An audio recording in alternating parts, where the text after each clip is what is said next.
بسم اللہ الرحمن الرحیم۔ سنہری یادوں کے ساتھ ریاض محمود حاضر خدمت ہے۔ آپ سے درخواست ہے کہ اگر آپ نے ابھی تک میرے چینل کو سبسکرائب نہیں کیا تو عذراہ کرم اسے سبسکرائب کر لیں اور جو بیل کا بٹن ہے اسے دبانا مت بھولیے گا تاکہ میں جو بھی ویڈیو لوڈ کروں وہ آپ تک بآسانی پہنچ سکے۔ پچھلی ویڈیو میں نے ذکر کیا تھا کہ براڈ کاسٹنگ میں کئی طرح کے مسائل پیدا ہو جاتے ہیں اور کسی وقت کوئی ایکوپمنٹ کا مسئلہ آ جاتا ہے، کبھی کوئی دوسری بات ہو جاتی ہے۔ تو وہ باتیں کرنے کے بعد کچھ اور باتیں مجھے یاد آ گئیں۔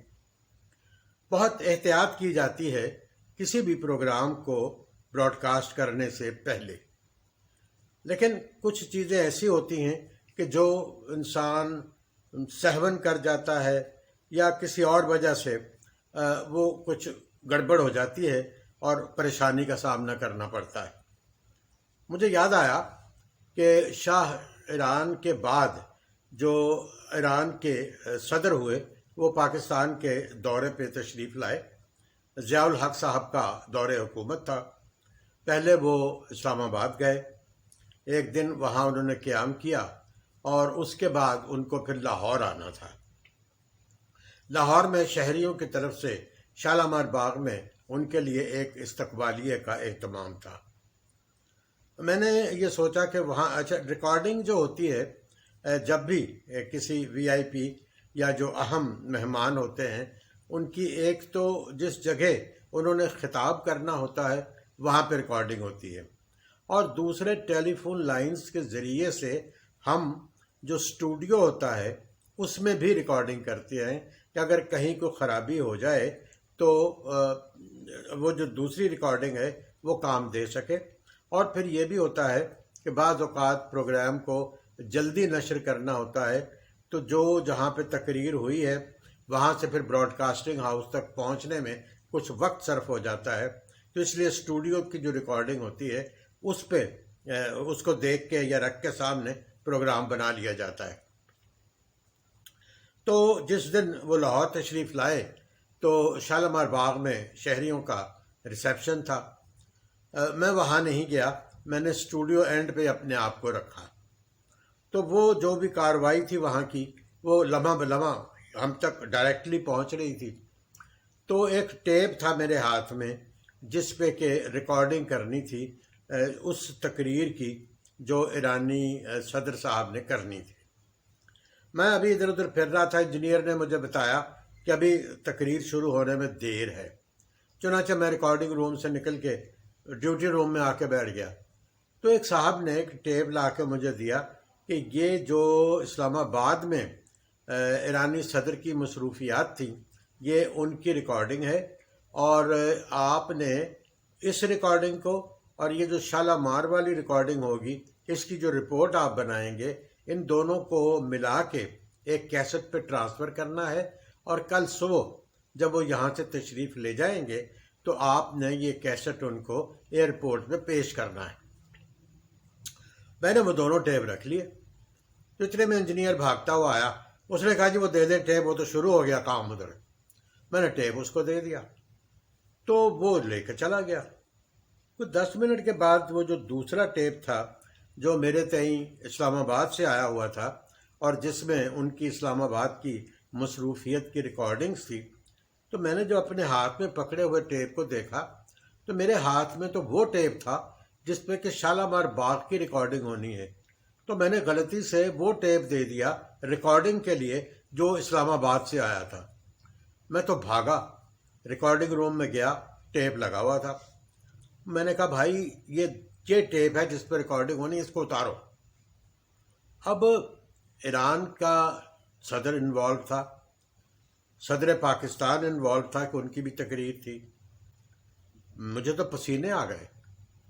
میں نے ریکارڈنگ کے لیے وہ ٹیپ دیا، وہ جو ٹیپ جس پہ ریکارڈنگ ہو گئی تھی اس کو دوسرے کمرے میں لے جا کے سنا تو اس میں سے جو صدر ضیاء الحق صاحب کی تقریر تھی وہ اریز ہو چکی تھی، اور اس پہ لاہور کے شالیمار باغ میں جو ایرانین صدر کی تقریر تھی وہ ریکارڈ ہو چکی تھی.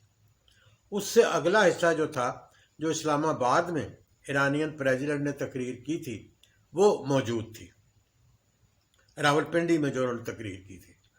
اب میں تو سمجھا کہ بس گیا، اب کام نوکری گئی. اس کے بعد اچانک مجھے خیال آیا کہ ہم جو 24 گھنٹے کی جو براڈ کاسٹنگ ہے اس کی ریکارڈنگ بھی کرتے ہیں. تو ظاہر ہے کل جب انہوں نے اسلام آباد میں جو فنکشن تھا اس سے خطاب کیا ہوگا تو وہ ریکارڈنگ بھی ہونی چاہیے. عام طور پہ اس طرح کی جو ریکارڈنگز ہوتی ہیں ان کی کوالٹی اتنی اچھی نہیں ہوتی. تو میں نے انجینئر سے کہا کہ یار وہ جو کل رات کی ٹیپ ہے نا وہ مجھے دیں جلدی سے. اس نے دی. تو جب میں نے اس کو چلا کے سنا تو اس کی اتنی اچھی کوالٹی کہ میں بیان نہیں کر سکتا آپ سے. مجھے حوصلہ ہوا. میں نے وہ جو تقریر اریز ہو چکی تھی ان کی، ضیاء الحق صاحب کی، وہ وہاں سے لی اور باقی جو تھا اس کو لیا. پھر جو شالیمار باغ کی ریکارڈنگ آئی اس کو ملا کے تو کیسٹ بنایا اور اگلی صبح ایئرپورٹ پہ جا کے تو پریزیڈنٹ صاحب کی خدمت میں وہ کیسٹ پیش کر دیا. اگر وہ ریکارڈنگ مجھے نہ ملتی اور میں وہ ٹیپ لے کے باہر نہ جا سکتا تو آپ بہتر سمجھ سکتے ہیں کہ میرے ساتھ پھر کیا ہوتا.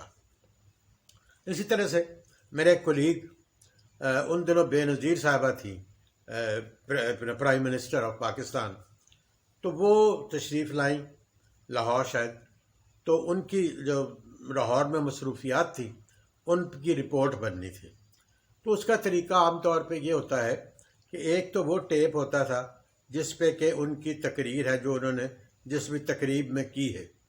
دوسرا یہ ہوتا ہے کہ ہم اناؤنسمنٹس جو ہوتے ہیں وہ ایک علیحدہ ٹیپ پہ ریکارڈ کر لیتے ہیں. مثال کے طور پہ وہ کہتا ہے کہ ریڈیو پاکستان، وزیر اعظم پاکستان بے نظیر بھٹو آج مختصر دورے پہ تشریف لائیں. لاہور میں انہوں نے چیمبر آف کامرس کے ایک اجلاس سے خطاب کیا. اس موقع پہ فلاں صاحب نے خطبہ استقبالیہ پیش کیا. خطبہ استقبالیہ کا جواب دیتے ہوئے وزیر اعظم پاکستان بے نظیر بھٹو صاحبہ نے یہ کہا. تو وہ اس طرح سے ریکارڈنگ ہو جاتی ہے. پھر اس کی کلوزنگ ہو جاتی ہے کہ وہ تشریف لائی تھی، انہوں نے یہ خطاب کیا اور یہ ہو گیا، اور اس کے بعد وہ اس کو ملا دیا جاتا ہے. پھر اب وہ صاحب جو تھے انہوں نے پروگرام جو تھا وہ بنا لیا.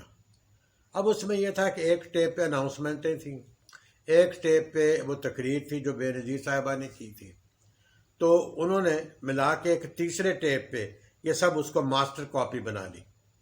یہ سب کچھ کرنے کے بعد شاید وہ تھکے ہوئے تھے یا کیا صورتحال تھی کہ انہوں نے وہ ٹیپ جس پہ اناؤنسمنٹیں تھیں، کیونکہ وہ نظر تو نہیں آ رہا ہوتا کچھ بھی، اس کے باہر ہی لکھا ہوتا ہے جو لکھا ہوتا ہے، تو انہوں نے وہ ٹیپ جس پہ اناؤنسمنٹیں تھیں وہ دے دیں، اور اس کے بعد باقی چیزیں جو تھیں ٹیپ وہ اپنی الماری میں بند کر کے چلے گئے.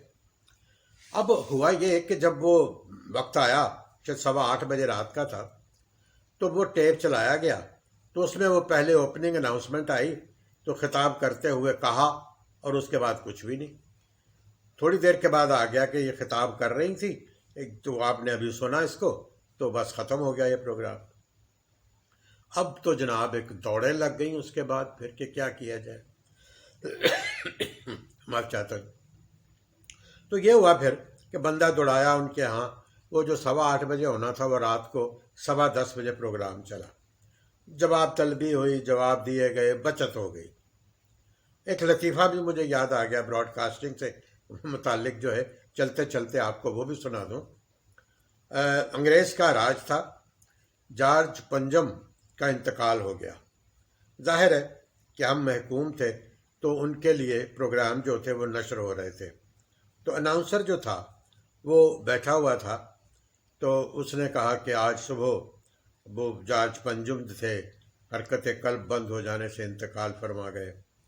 تو اس پہ سب دنیا میں سوگ منایا جا رہا ہے. تو مرحوم کے جو آخری الفاظ تھے وہ تھے. اب اس موقع پہ اناؤنسر صاحب کو کچھ کھانسی آئی. تو وہ اناؤنسر بیٹھا ہوتا ہے بوتھ میں، تو وہ جو ایک اسٹوڈیو کے ساتھ چھوٹا سا کمرہ ہوتا ہے اس میں بیٹھ کے تو انہوں نے وہ جو کی تھی نا وہ کاٹی کہ بھئی میری کھانسی کی آواز باہر نہ جائے، جب میں کھانس لوں گا تو پھر بول دوں گا. اب اتفاق یہ ہوا کہ جب انہوں نے کی وہ کاٹی وہاں سے تو وہ کچھ اس طرح سے کاٹی کہ ساتھ جو اسٹوڈیو تھا وہ میوزک کا اسٹوڈیو تھا۔ تو اب صورتحال یہ بنی کہ انہوں نے کہا کہ ان کے آخری الفاظ جارج پنجم کے یہ تھے۔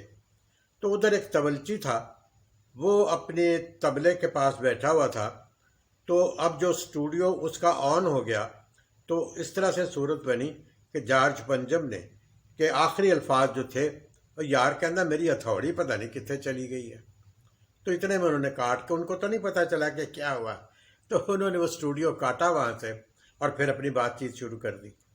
تو اس طرح کے کئی کام ہوتے ہیں۔